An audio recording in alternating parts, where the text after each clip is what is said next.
Hello, guys. Welcome to CoinMark's Daily News. Today, I'm going to just talk about the latest news in crypto, and hopefully, you get updated what happens today. They are pretty interesting news, actually. Some of the news you will like a lot. For example, you can see that Nike and BAYC app, basically the big monkey like NFTs, they made huge gains into um, selling the NFTs basically. Today, the Galaxy reported the earnings. If you see the Yuga Labs, who is a company behind the Boat Edge app NFT, the total royalties. So, the royalties, it's not about the selling the NFTs, but it's about the royalties they made after the NFTs are sold, and then people sell and trade each other and they make royalty out of it. So they made around 147 million from that. The more interesting thing is Nike. Nike did around 91 million in royalties, and they did around 1.3 billion sales in NFT.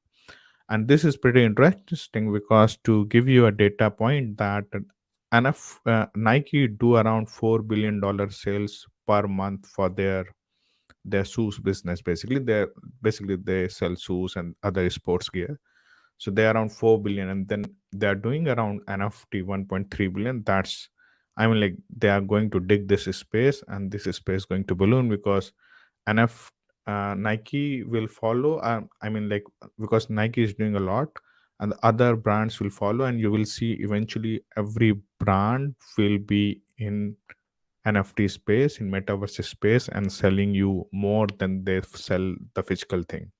Eventually, I think what happens that if you have NFTs, for example, if you have a Nike NFTs, you can go just get your physical shoes for free.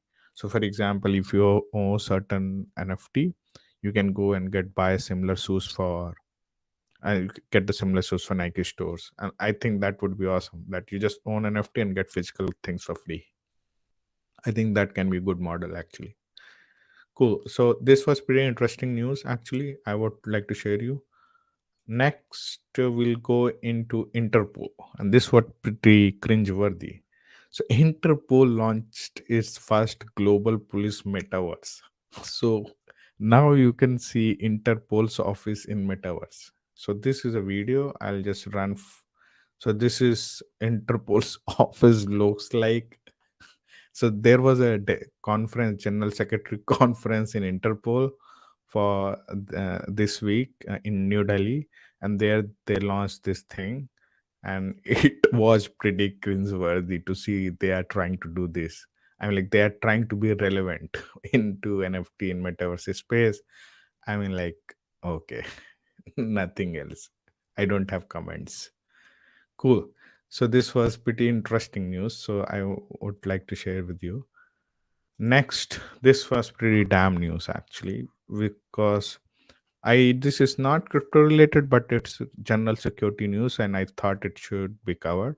So TikTok's parent company ByteDance, they actually monitored people's physical location for specific US citizens locations last year actually.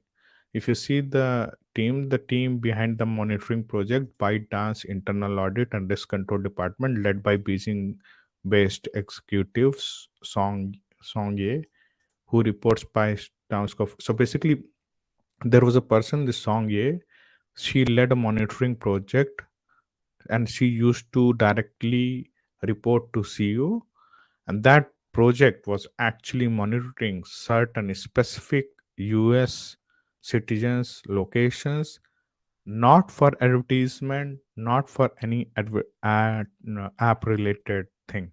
Just they are just monitoring it for themselves. They didn't disclose why they were monitoring because Forbes said it might reveal the source, so they didn't disclose it. But this was pretty damn, because if you remember that the US government went pretty hard against TikTok because it was owned by a Chinese company, and US government sees as a national security threat. So that's this report is actually one of the damning, and it's not something new Facebook and Uber, like companies are doing from like long time. Actually, there is an investigation already that uncovered that. So if you are giving your data to these companies, you are just telling them, like, these companies now know more about you than you know yourself. For example, the business model of these companies are is like they sell you to advertisers. So basically, what happens in advertisement market is that when advertiser try to advertise, many times there is a no probable data for no particular data for people or audience, and usually the ROI, basically returns on investment, is not very good. So if there is a more targeted ad, the better ROI will be. An advertiser will go there and try to advertise because it knows it's very targeted at specific ads, and they get better ROI, so they also spend more. So that's how they make a lot of money. These platforms optimize ROI for advertisers by providing them targeted ads, and those targeted ads can only be done if they understand you. For example, when you upload a photo on Facebook or some these apps, Instagram, they analyze what type of, if you are wearing a watch, they will analyze what type of watch you are wearing, so they can advertise you similar brands watch or similar range of watches. So these sort of things, they works like this basically, so they continuously surveil you. So this was pretty interesting news, and I want to share you. And if you one of the social media fan, like you spend a lot of time uploading photos on internet, then you are surveilled. Okay, this was interesting news that Polka.co co-founder Gavin Wood steps down, and his co-founder actually going to take the CEO's role. Cool, this was the news. There's nothing more related to it, why this happened and what was the I mean, like, what why he's doing it. He just said, like, in his word said, basically he will focus on making Polkadot more relevant to large swath of population. So basically he wants to make Polkadot more relevant to people. So this was interesting news. And actually, I when I saw the news, I saw like KuCoins is giving zero fee on BTC and ETH trading. So I attached affiliate link in the description, so you can just go if you want this, and it will be very helpful if you do that. Cool. So this was interesting news, and I tell you one more interesting thing, that now the Ethereum, when it moves to proof of stake, which is Ethereum 2.0, its design is similar to Polkadot. Polkadot has one relay chain and it has multiple parachains which are secured by relay chain, and ETH2 has similar design, architecture design. So it's pretty interesting.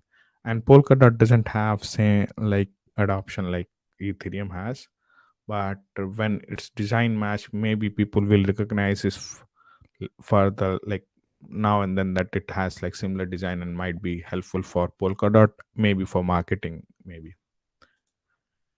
So this is another interesting news which I think is very important news, because USDC is one of the most prominent stable coin, even though Binance are now not supporting it. Binance now converting all USDC to BUSD, and I guess eventually it will go against USDT sometime.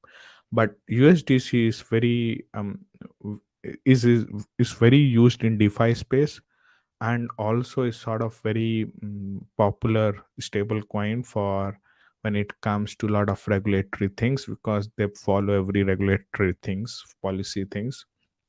And they launched a multi-chain solution which will help people to actually um, cross chain transfers, and also do arbitrary cross chain things. Basically, uh, you can call smart contracts on other chains and sort of those things. So this is pretty interesting, because know that every time you want to switch chains, there are a lot of wrappers, and like there's a whole user experience problem, and they try to solve these things. There is a product called LX Acceler. This is the product. Acceler power the cross-chain future, and this is trying to achieve multi-chain portability. Like this is how to solve assets universally, and they are trying to do this. And I guess this is pretty interesting, because Bridges, you see, to have cross chain transactions, we have bridges, and bridges are very insecure. You see a lot of hacks around bridges. So I think this is a very good attempt actually, and it is done by USDC. So I guess like it can be big. Okay, this is pretty hilarious. So Vitalik tweeted this: someone should make the project called BitQuery, called the protocol, so their seals can say, "Look, Sandosos mentioned die," and pretty much anytime anyone says anything. So basically, it says like somebody should launch a the protocol. So somebody says anything with the, then anybody can say, okay, he mentioned that protocol. So basically, he was joking. So what happened? Like people took this and created the token, and it is now getting traded. It looks like CoinDesk reported it that you can see that it raised 1,000%. The D token actually sells 1,000% in fast few days. So this is another meme coin other than like a lot of dog coins. Now we have D coins. So another meme coin, and I have attached the link. It is getting traded on Dex, and it is, I think it is getting traded on multiple chains. This is on Ethereum, but I guess it is also in BNB chain. But don't get scammed by finding this shit coin or meme coin basically. So um, this is, I have attached the link of this thing because it was on CoinDesk, so I thought it was okay, cool. But this is a meme coin, not investment advice. You can, this is just news basically, and a lot of people created, and somebody also created die, which is a German of the. So that is also getting popular basically. So it's Vitalik another created a um, new meme coin. In the last, basically, we are a master trader. So we are coin monks. We run coin monks and coin code cap, and we are a master trader on Bybit. You can follow us on Bybit. There's a link in the description. If you do so, we are very happy. It will help us. We can, I mean, like we try to do very safe. You see the max drawdown is 1.81%. And you can see like this is because somebody did a very bad settings and took a lot of leverage. You can just simply take 10% of fixed margin. So if you are deploying $500 as capital, you can put $50 for each trade, not more than that, and keep a stop loss around 30%. And I think that will be fine. 30 to 40% depends if there is a sharp dip in some cases, but we try to do very safe. You can see the max drawdown for us. uh, I mean, like you can see our trades also. We are not very aggressive. We try to make less risky money, and you can follow us on Bybit. So this was today's news. If you think I missed something, please mention in the comment. If you like this stream, please hit the like, subscribe the channel, and hit the bell icon so you get notified of streams every day. I try to do this stream more, and we will involve our team. We have a team of trader. We will involve our partners, our traders, so you can get more market related information also other than the news. Hope you will enjoy. Have a good day. Have a great weekend ahead. Bye bye.